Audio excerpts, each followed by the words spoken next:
L'armée française ne dormira pas cette nuit à Kaya et quittera le territoire burkinabé, selon le gouverneur de la région du Centre-Nord, Casimir Segda, qui est allé à la rencontre des manifestants qui bloquent le convoi militaire depuis 2 jours. Casimir Segda a demandé aux manifestants de libérer le passage pour permettre au convoi militaire français de rebrousser chemin sur Ouagadougou.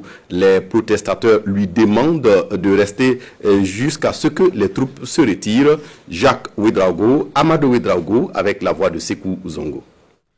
La tension est montée d'un cran aujourd'hui dans le face-à-face entre les manifestants et le convoi militaire français assiégé ici à l'entrée de Kaya.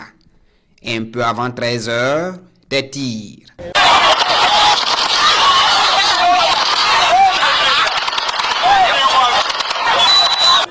Trois personnes blessées, aussitôt évacuées pour des soins.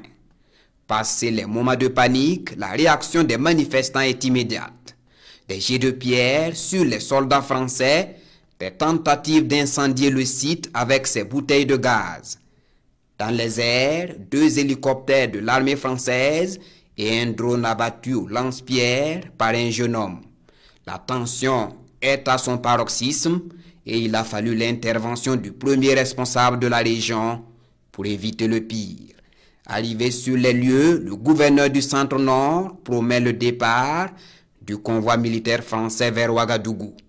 Une annonce bien accueillie par les manifestants qui acceptent de libérer la voie pour permettre aux militaires français de rebrousser chemin. Mais le départ du convoi se fait toujours attendre. La tension remonte encore du côté des manifestants. Les responsables régionaux, porteurs de la nouvelle, sont pour le moment bloqués par les manifestants en attendant la mise en exécution de la promesse de départ du convoi militaire français.